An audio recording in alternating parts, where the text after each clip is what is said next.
Om asato ma sadgamaya tamasro ma jyotirgamaya mrityorma amritangamaya. Om Shanti Shanti Shanti. Lord, lead us from the unreal to the real. Lead us from ignorance to illumination. Lead us from death to immortality. Om. Peace, peace, peace be unto all. Om Prapanna Parijataya Totra Vetraikapanaye Gnana Mudraya Krishnaya Gita Duhe Namaha.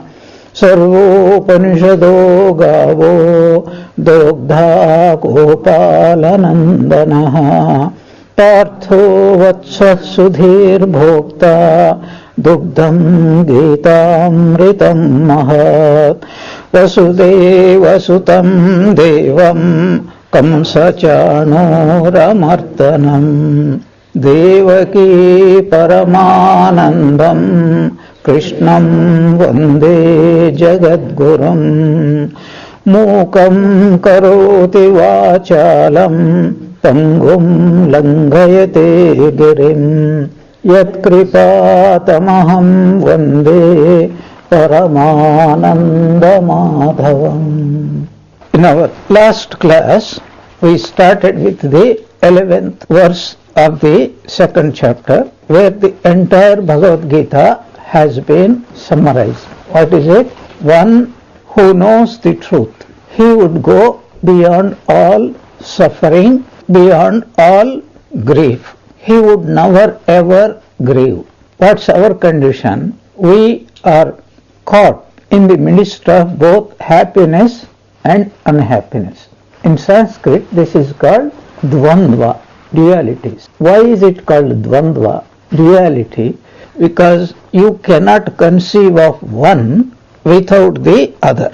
It is the nature of this world, where there is a subject and there is an object. Without the subject, there cannot be any object.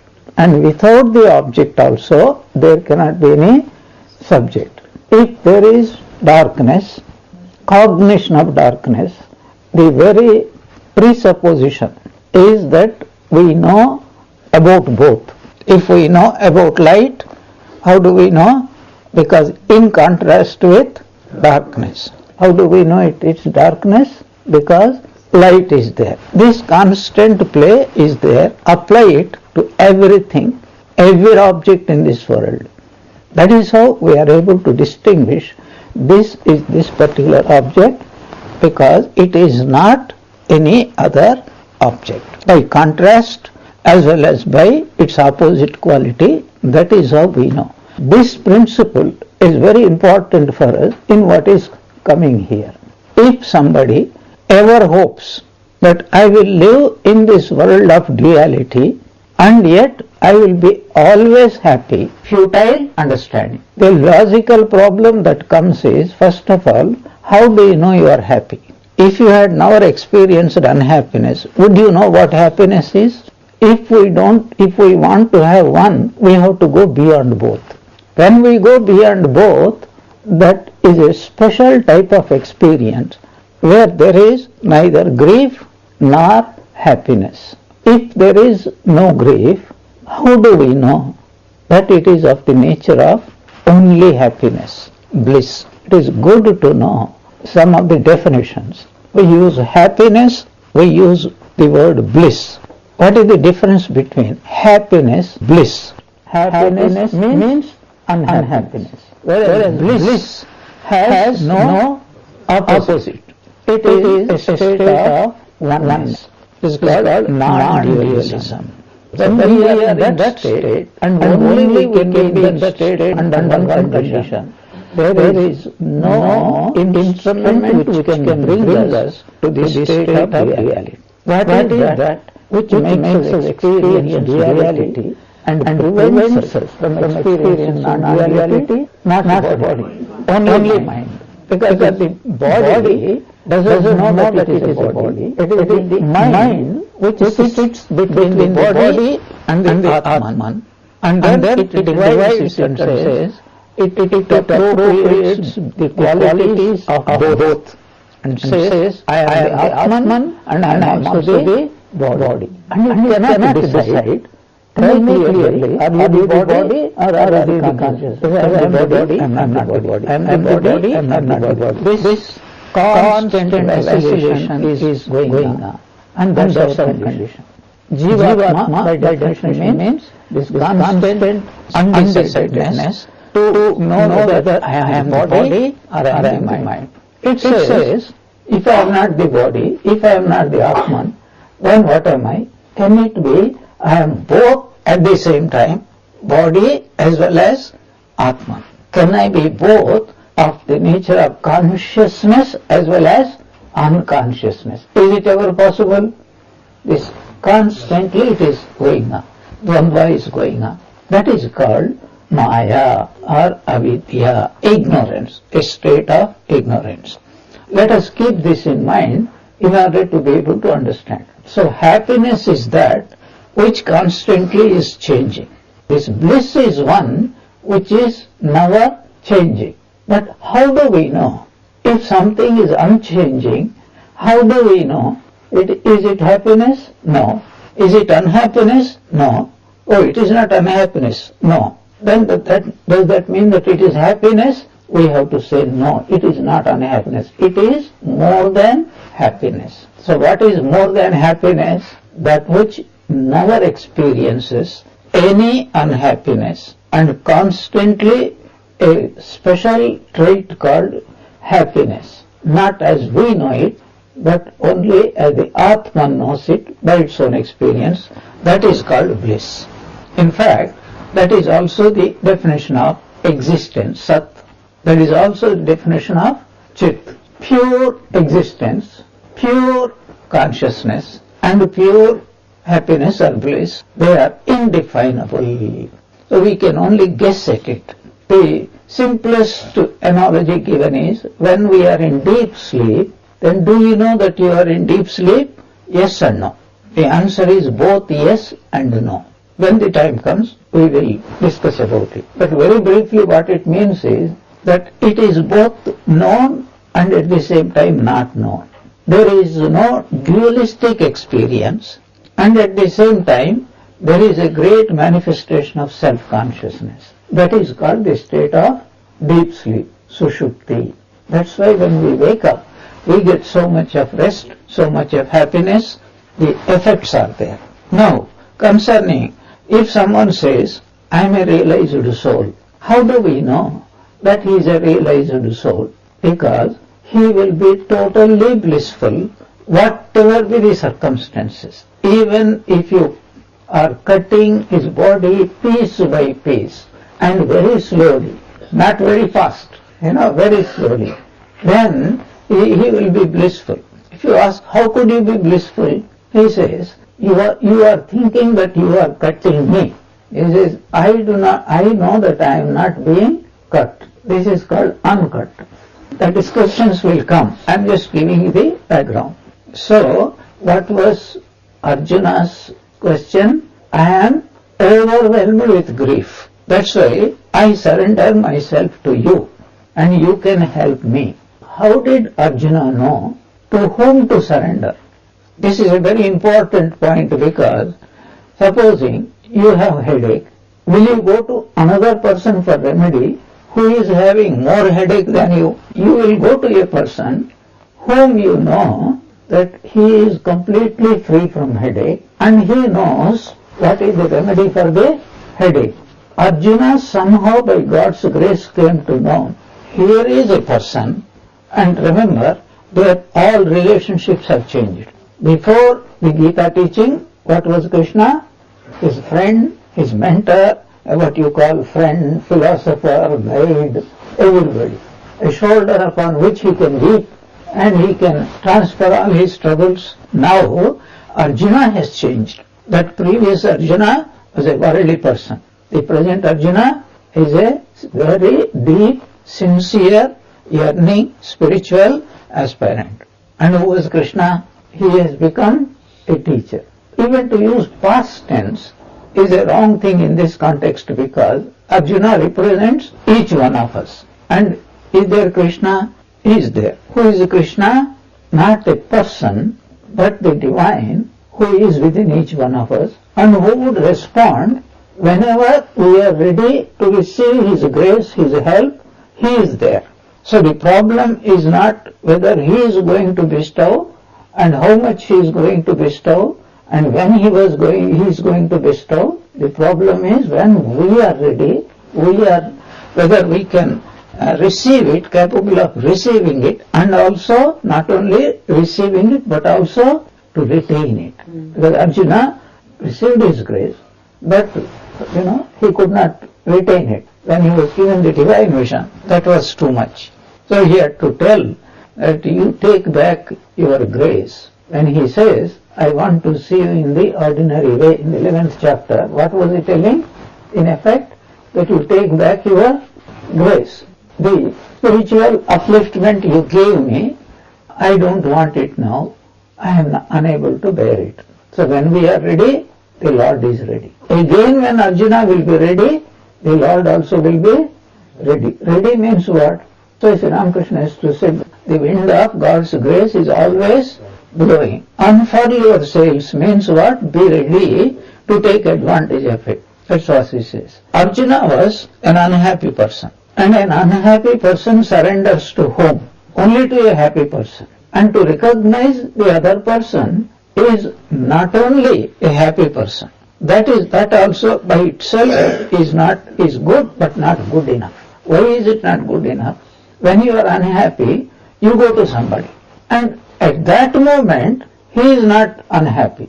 But what guarantee is there that tomorrow, after another day, he will not be even more unhappy than you. But Arjuna had that grace to realize Sri Krishna was not only a happy person, he will ever be a happy person, and he will never be subject to grief. Naturally, the question that comes is, how do you know that Sri Krishna is never going to be unhappy person? He is always a happy person. What was the very first verse with which Gita starts? Ashochyam anvashocestvam prajnavadansya bhashase gatasum agatasumsya nanushochenti pandita. So you are grieving for those for whom you should not grieve, and you are talking big things like a pandit. And according to Gita, panditya, real learning is to know that I am always a happy person. To know I am a happy person. Why am I a happy person? Because I don't fall under the category of any object which we experience here. Because every object in this world is subject to change. I am something which is beyond change, changeless. That's what he is telling. He is telling with an authority. I know because I am that kind of person. And how do we know? Prahasanniva bharata. A beautiful word comes in. How was the Lord teaching? As if he was with a smiling face.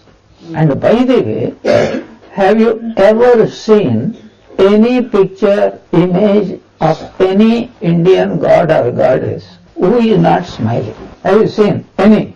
You will not get. Because a real God, whether it is Shiva or Vishnu or Brahma, Saraswati, Divine Mother, everybody is completely smiling. Even Mother Kali, who is cutting the throat of somebody, is beautifully smiling. Why is she smiling? How could she smile if we look at it from a human point of view? You are cutting somebody else's throat, and yet you are doing it. Either that person is totally heartless, or there is some mystery which we are not aware of. So a mother cannot be heartless. Then what is it? That she knows this is not the reality. In reality, there is no destruction, there is no death. How do we know? We are going to see it shortly. And at the same time, he is also Eyenam veti hantaram eschayanam manyate hatam ubhavutavana vijanito nayam hanti nahanyate. What does that mean? He who thinks he is the killer and he who thinks he is the killed, both do not know the truth. The Atman neither kills nor is killed. The examples given is two type of examples we give. One is a drama. In the drama someone is killing somebody. The spectators, do they weep? They don't weep. Not only that, the fellow who is being killed, there is a story, a drama is going on. One fellow had to kill the other fellow by shooting him, and he came on the stage, got hold of him, shot him. This fellow, like that, fell down dead. It was acted so beautifully, the whole audience spontaneously encore. Immediately that fellow got up, and the second time he was killed, and then he fell down like that. How is it possible? Because it is not real. So also, the other example we give is in a dream. So long as a person is dreaming, then he thinks it is real. But upon waking up, he would be smiling. Oh, nobody is killing. And then supposing the fellow who killed him in the dream is that fellow's own close friend. Then he will go there, hug him and say, how wonderfully you killed me last night in my dream. So that is the truth which we do not know, but the realized souls know. That's why we have to always remember the incidents that happens in the life of the great people like Sri Ramakrishna. One example, which most of you know, Akshay. Sri Ramakrishna's nephew, Akshay, died. And as soon as he died, all the relatives started weeping. Sri Ramakrishna was there, right there. And they were all there. They helped him, in fact, in dying by making him utter God's name. We all do that. When we are sure someone is dying, we will be chanting God's name, and we also ask that person to chant, if possible, if he is capable of doing that one. And he was helped that way. Akshay died. Immediately, all the relatives, Ramlal, Lada and others, they all started weeping. You know that incident. What was Sri Ramakrishna doing? Because he was there, right there. He was laughing. And what was the explanation he gave? He said, I saw the real Akshay. That means, he said, the soul of Akshay coming out like a sword is taken out of its cupboard. But Sri Ramakrishna, he has that knowledge. The others didn't have that knowledge. But we also have indirect knowledge. What is the indirect knowledge? Why do we offer certain rites after a person's death? Why do we offer? Because we have that firm faith that this soul has gone somewhere. It is not really dead. It has gone to, it will go to some other place, some other form it will take. So we will not be able to contact it in this present known form, but the soul is not going to die. Most people, they have that faith even though they do not have any experience of it. Somehow that memory is there, the soul is not going to die. Coming back to our subject, seeing Arjuna's grief, the Lord has started his teaching with a smile, as it were. Prahasaniva Bharata. So this was the description being given by Sanjaya to Dhritarashtra. How can Sri Krishna smile? Throughout his life, he was smiling. Where was he giving Gita teaching? Where was he smiling? In the battlefield. Any time the others, the enemies, could kill him. Even his own people also could kill him by mistake. In that melee, we do not know what is going to happen. But Sri Krishna knew who he was. We are not talking that he knew he was an incarnation of God, but he knew, like any one of us, that he is the Atman. By the way, what is the difference between the soul of Sri Krishna and any one of our souls? What is the difference? There is absolutely no difference at all. No difference, because if there are two, then there would be differences. How many Atmans are there? Only one. Then what is the difference between an incarnation? We already discussed in Great Master class, I think I have given 7 distinctions. What is the difference between individual soul and an incarnation of God? Ordinary people like us and an incarnation of God. The difference is not in the soul. The difference is not in the knowledge of any one of us. The difference is in the body and in the mind, between our body and mind and their body and mind. You see, even in our ordinary worldly experience, is everyone same? If there are 2 cooks, there could be enormous difference between 2 cooks, 2 musicians, between any given 2 teachers. And what to speak of great scientists like Einstein and an ordinary scientist who is budding scientist. Both go by the name of scientists. But what an enormous difference. The difference is not in the body here, but in the mind. Even the difference between the bodies of our ordinary people and incarnation, there is a lot of difference. Do you know what is the difference? In the bodies I am talking. According to, yes. What is the answer? We may be endowed with more of tamas or more of rajas. But wherever an incarnation is endowed with, mostly it is sattva guna with a little bit tinge of rajoguna and tamoguna. And it's interesting to understand, because if Sri Ramakrishna had attended the Parliament of Religions, what should have been the first necessity? Next to the lecture hall, toilet. Sri Ramakrishna was expecting a pandit, and that day from morning, again and again, he was going towards the Javatala, and he was telling everybody, Javatala means a place where he could answer calls of nature.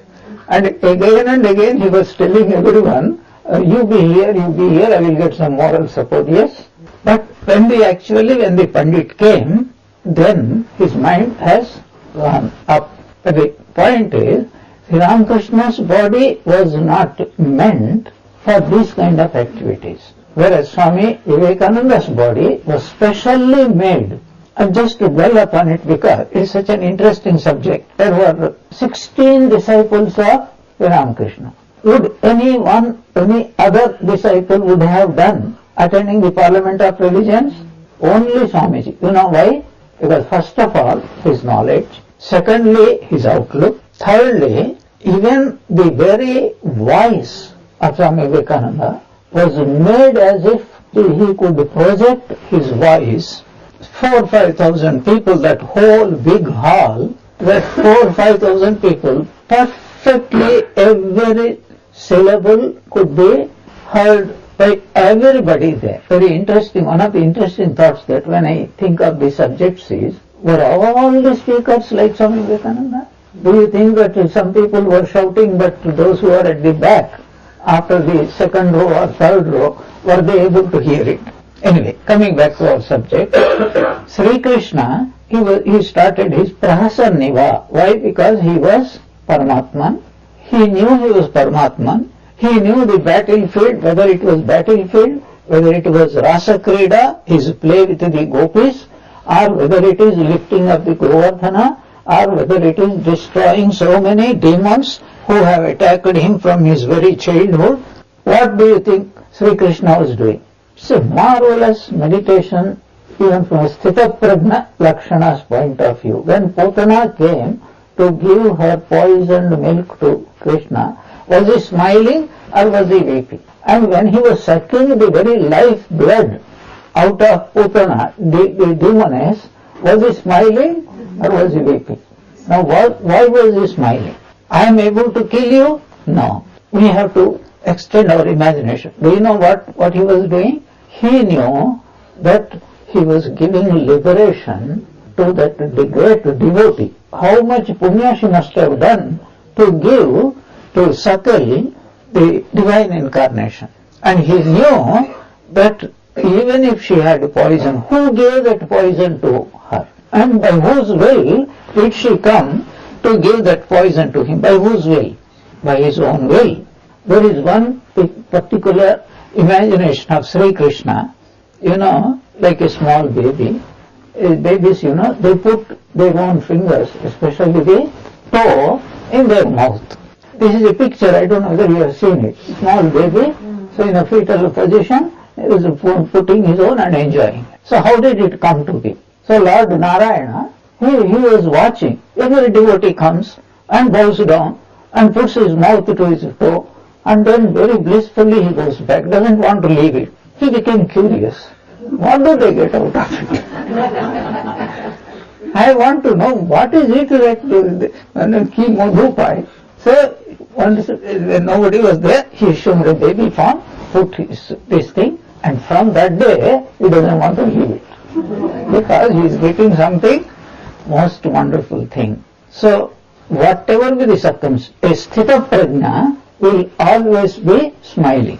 But he may not appear to be smiling for two reasons. One reason is, a realized soul is full of knowledge that I am the Sat Chit Ananda. The second reason is, whatever he is witnessing is nothing but a most marvelous drama called Leela. That's why there will be no grief at all in their minds under any circumstances. When we witness such a person, we start wondering what is it that makes this person live in this state forever. So naturally, Arjuna surrendered himself. The very first teaching that he gave is, there are some people in this world, they are called Panditas. Pandita means what? People of true knowledge. What do you mean by people of true knowledge? Those who know the truth. And what is the truth? The whole universe is nothing but Brahman. I am talking one of the most profound things here. Usually you say, I am Brahman and the whole world is unreal. I am the only reality, everything else is unreal. But a truly realized soul never says that, because there is no place for unreality at all. He says the whole world is nothing but God, Brahman. And that Brahman is of the nature of bliss. This is what Sri Krishna is representing, and that is what he is expressing. This is the state, Esha Brahmi Sthiti Partha, Nainam Prapya Vimukhyate, Sthitva Asyam Antakale, Brahma Nirvanam Richati. This is called Brahmi Sthiti, the condition, the state of a knower of Brahman. And once a person attains it, he will never lose it. Even if he attains it just 1 millisecond before death, forever thereafterwards, he will be in that state only. Once he knows, I am the Atman. So this is the essence of the whole thing. In this world, today, tomorrow, it is always beset with happiness and unhappiness, with cold and heat, with good and evil. This is the most practical advice anyone can give us. Practical teaching, because if any one of us are hoping that today I am not happy, but tomorrow onwards, or after 1 year or next birth, I will be forever happy in this condition, that is going to be a totally futile understanding. But there is one condition in which it can be true. What is that condition? You have to get out of the condition of to think I am the body, I am the mind, you have to get out. Then forever you will be happy person. That state, whoever attains, is called a Pandita. Panda means knowledge. Pandita means one who has that self-knowledge, the certainty of knowledge, I am that Brahman. You are talking like a big man, like a Pandit, but you are grieving. That means Panditya and grief, these go is a opposite parallel lines. They never meet. The rest of the Bhagavad Gita, it is said, is only an explanation. Actually, there is one opinion about Bhagavad Gita from this shloka onwards, from 12th verse of the 2nd chapter until the end of 17th chapter. That is the elaboration of this particular shloka. As I also mentioned, the Bhagavad Gita starts with the word Shoka, and Bhagavad Gita also ends with the verse Ashoka. Ashoka means grief and happiness. You start with grief and you end with complete happiness until the end of the 17th chapter. What about the 18th chapter? Some people consider it is the very recollection, essence of all the 16 and odd verses there. So what is the first teaching he says? Here is, we will read and simple explanation and then we will proceed like that. Natvevaham jatu nasam natvam neme janadhipaha nachaiva na bhavishyamaha sarve vayamatah param.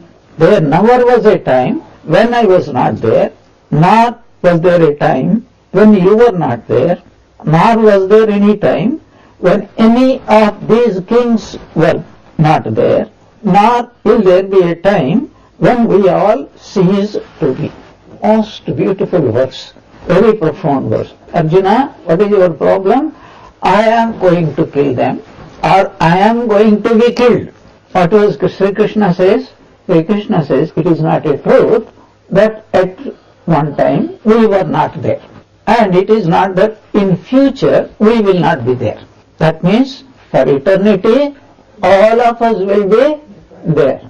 Now when he says all of us, Natvam Neme Janadhipaha, the kings also. Those kings include Duryodhana and others or not? Not only Pandavas, but even the Kauravas. Not only Kauravas and Pandavas, the whole world, the animals, insects, plants. What about the non-living? The rivers, the mountains. Not that they were not there, not that they will not be there. Means what is a double negative? That means what? Always, everyone will be there, always, constantly, eternally, unchangingly, they will be there. What a profound teaching. This has got a deep meaning also.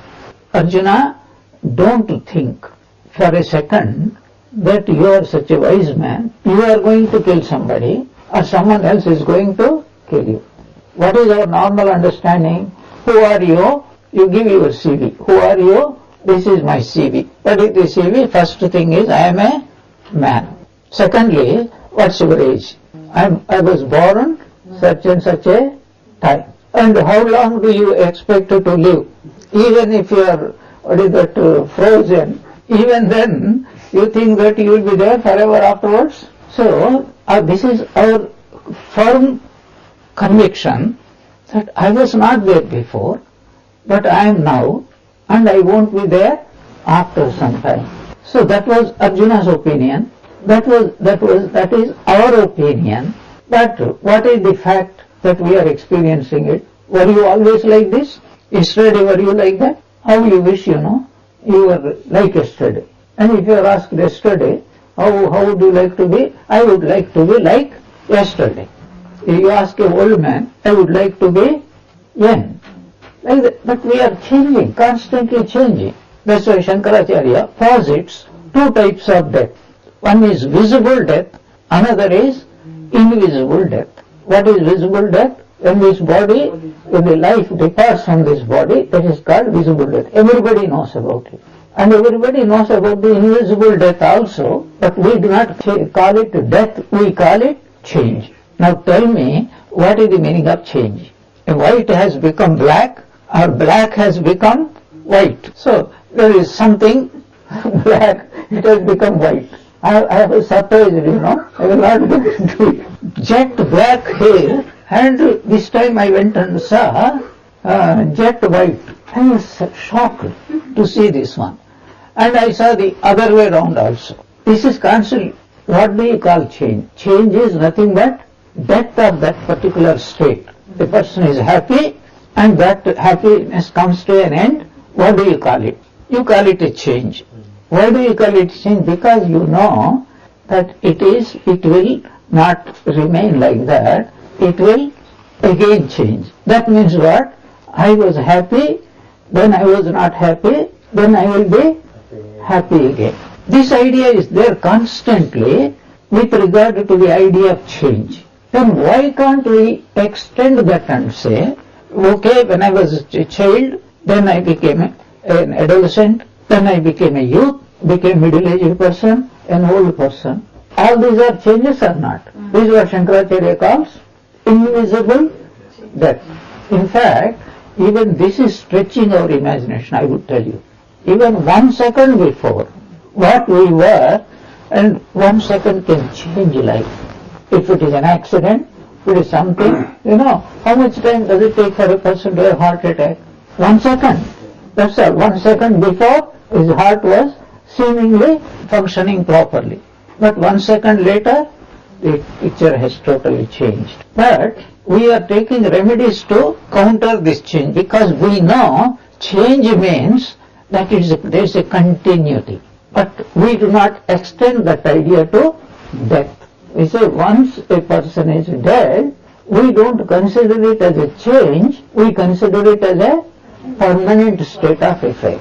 So that is what the Lord wants to tell us. So he says, it was not that you were not there before. In fact, Arjuna had this problem. What was the problem? In the 4th chapter we get, he asks a question, and what was Sri Krishna's reply? This was the very question put to me by Manu thousands of years back. Then Sri Krishna answers. You see, this was the question put. This was the answer I gave. What was he telling by that? Questions do not change. Answers also do not change. Because the truth, it is the same cow. Okay. That means you also were there. You were never dead. You had different bodies. I had different bodies. I had so many births. But I am aware of all those births. And you also have the same births. Because whenever I come, you also come along with me. And not what does that mean? That means in future also, same thing will repeat.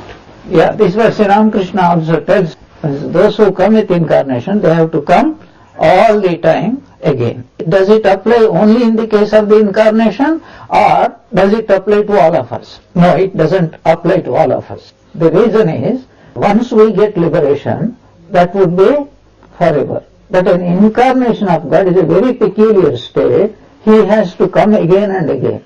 Do you know why? Because the law of karma. Who created this mess? God.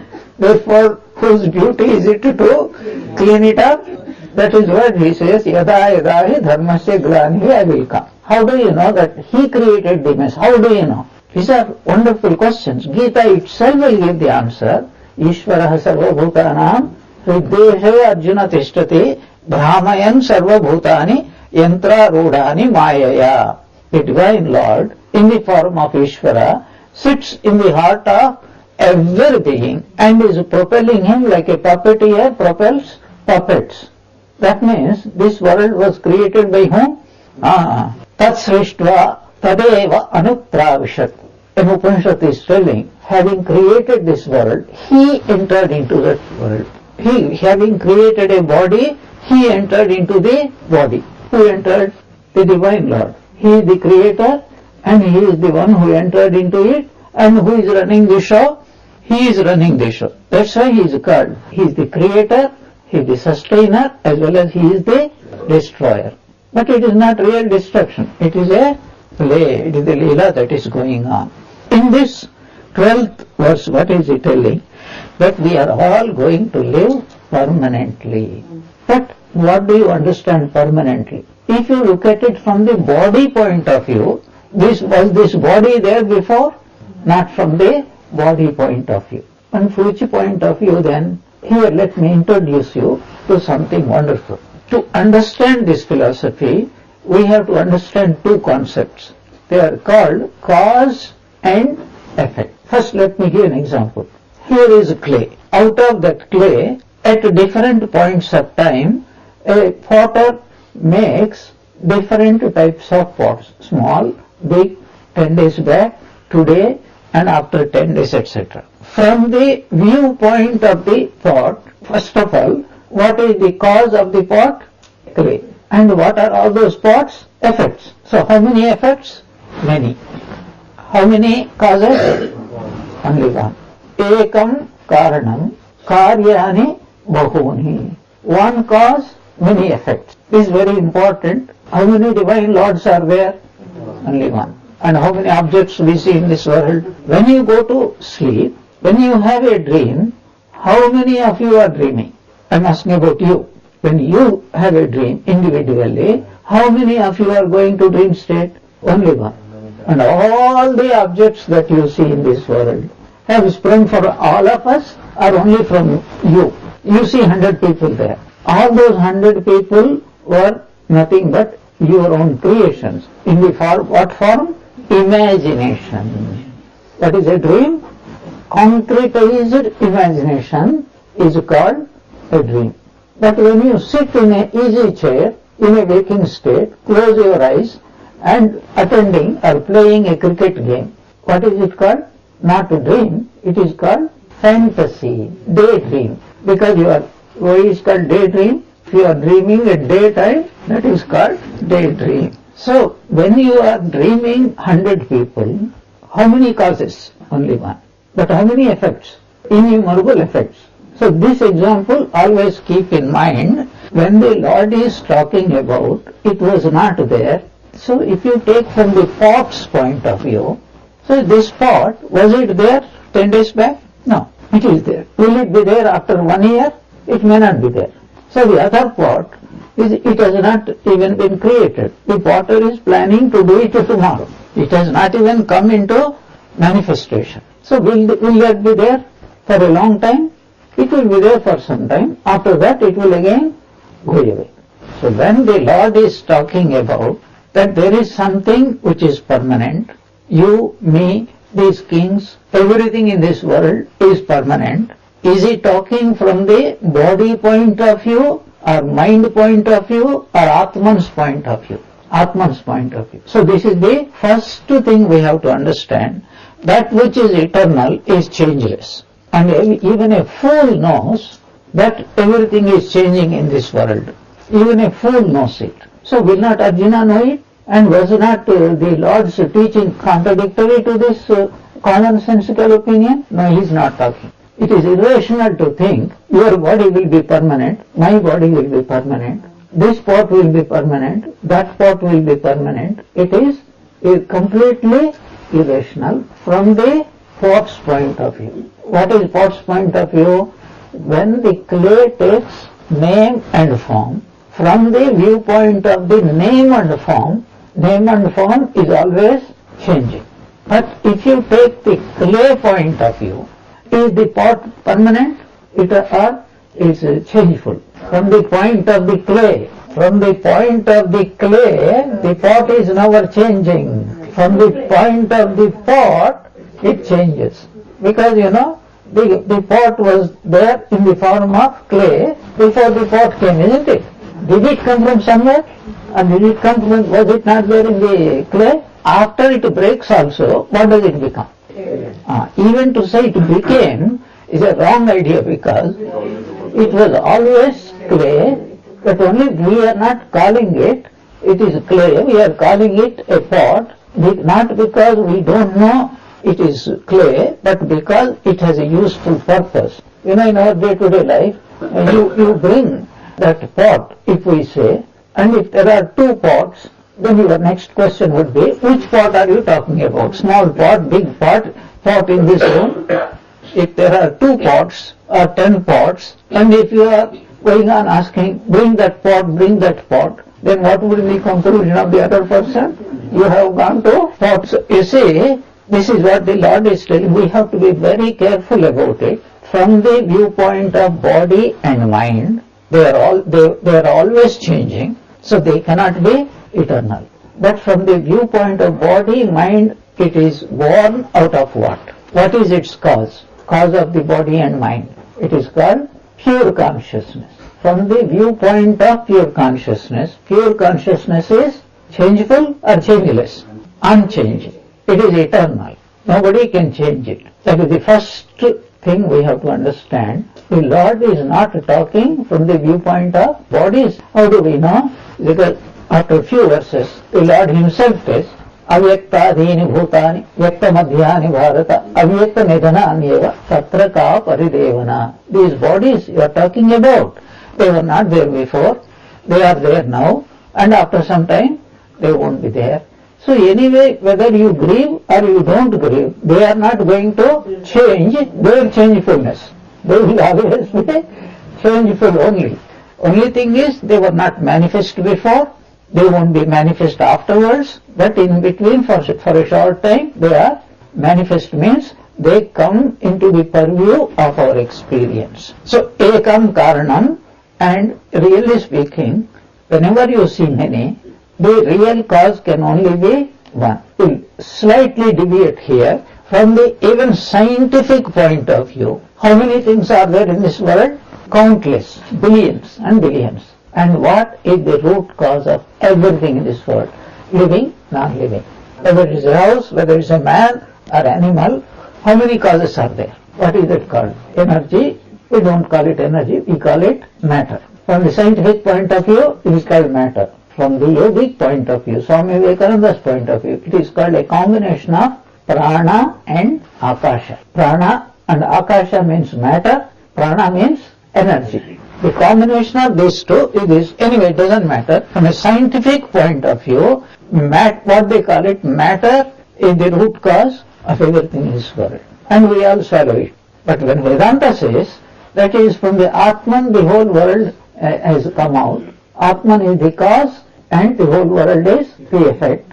Effects, then we Ascharyavat Pastivikastidena Ascharyavat Ascharyavat Srunoti. Listening, oh, such a wonderful thing, we never heard about it before. Very difficult. That is what it comes in a few verses. What is important for us is the Lord is speaking from the viewpoint of the cause, Karya Karan Sambandha. Now, I want to bring up another point, introduce to you another point. As you well know, we are talking about Indian philosophy. There are three schools of Indian philosophy: dualism, qualified non-dualism, and non-dualism. From the dualism and qualified non-dualism, from the views of these both schools of philosophy, the cause and the effect are absolutely real, because they also agree that God is the creator, God is the sustainer, and God is the destroyer. That is what we call Brahma, Vishnu and Maheshwara.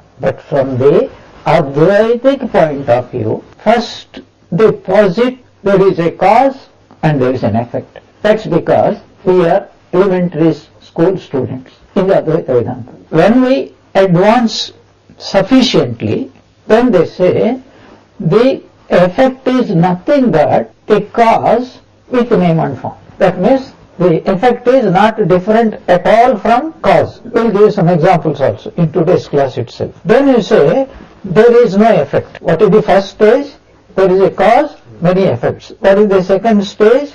The effect is nothing but cause. This dualism, duality, dichotomy between the effects and the cause is a purely from a convenience point of view, from a false point of view, there is absolutely really no difference at all. Second, demolish. And when there are no effects, what would happen to the cause?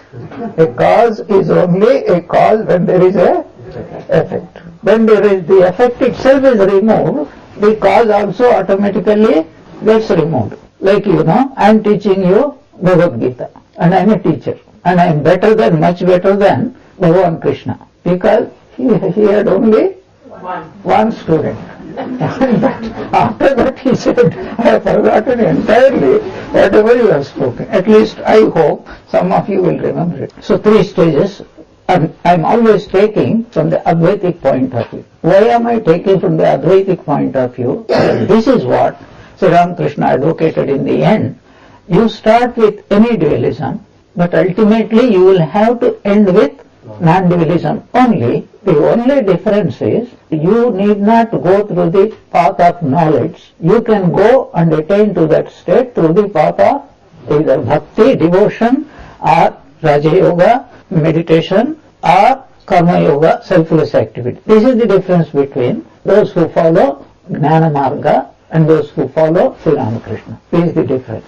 Coming back now, what is important for you? I have to elaborate this very briefly. Let us take the clay and the pot example. They also give several other examples, for example, gold and ornaments, wood and furniture.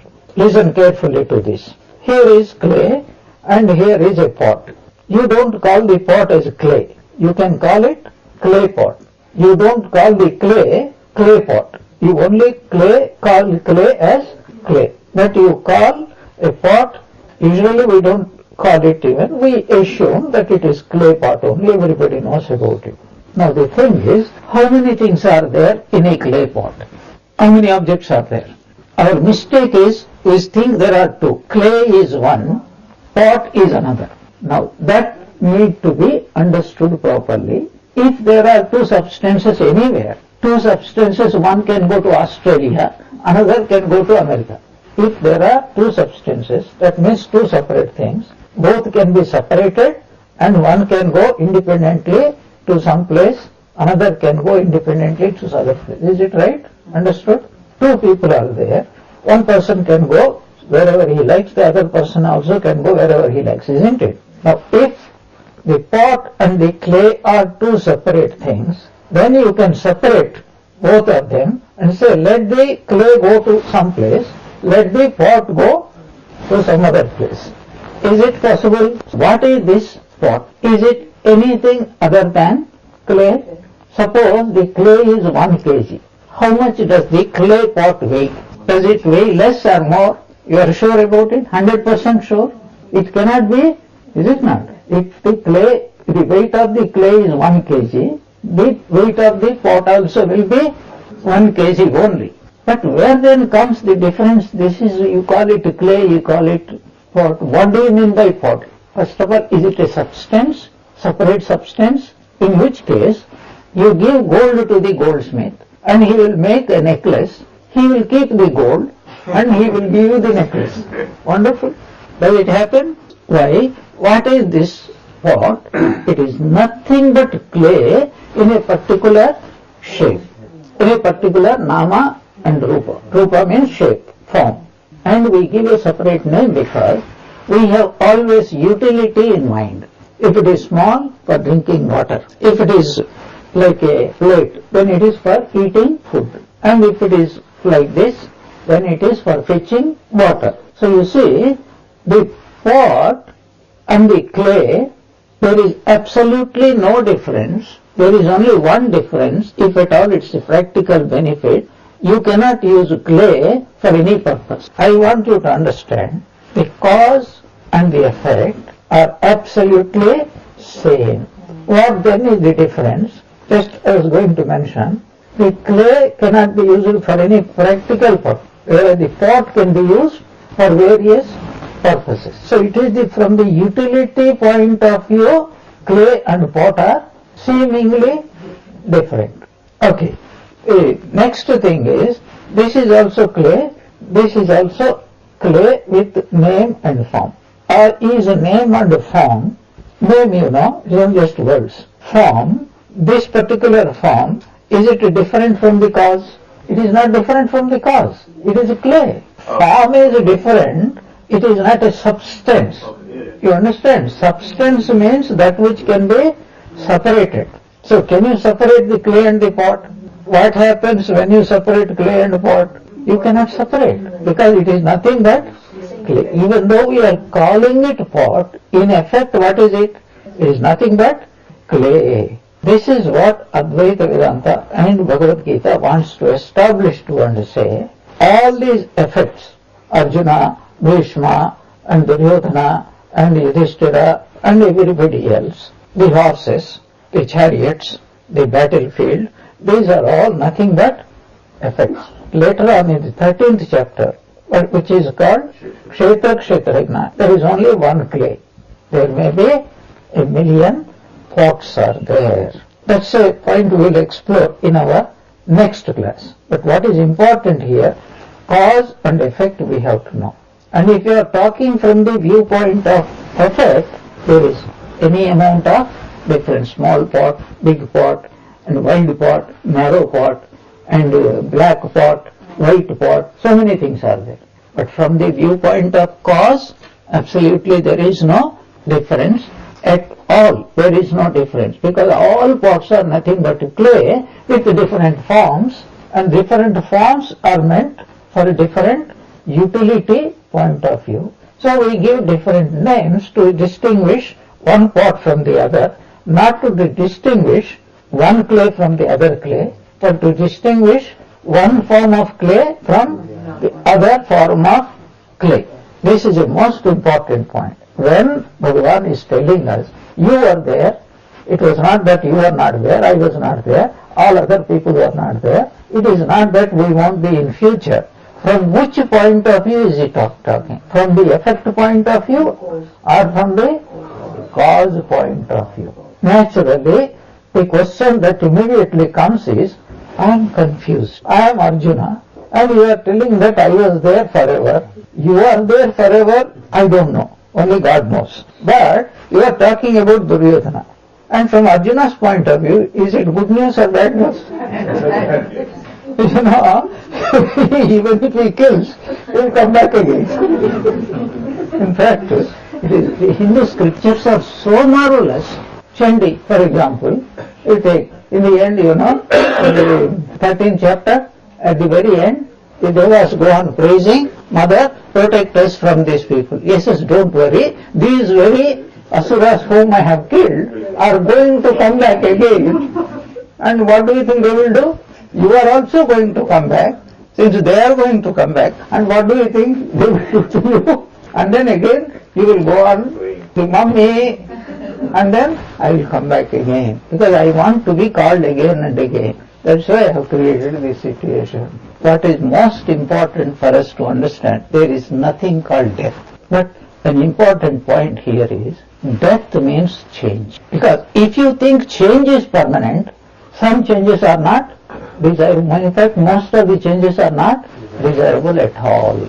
Death means change, and change means permanent something. No, it is impermanent. And if everything is going to be impermanent, how do you know it is impermanent? That is the point he will come later on. If I have to understand your answer correctly, there must be only one conclusion. And that conclusion is, whatever I am experiencing, whatever we call the world, is nothing but a wrong view, like our dream. So long as we are in the dream, everything appears to be real. But the moment we wake up, the whole dream we know as unreal, insubstantial, and there is no meaning to it. Therefore, will you be happy or unhappy?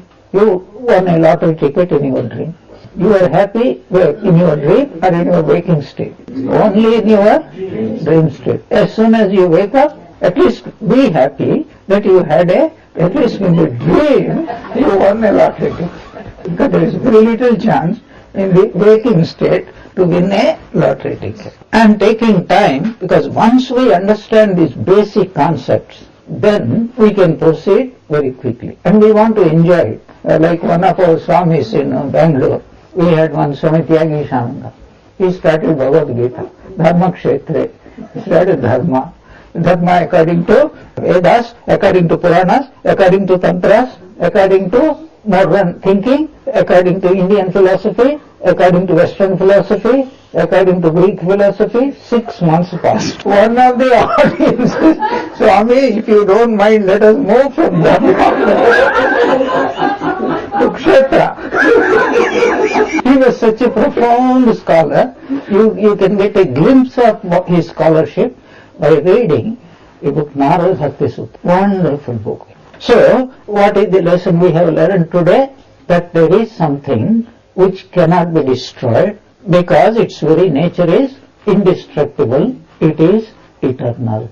And that alone we do not know. And that is what we ought to know.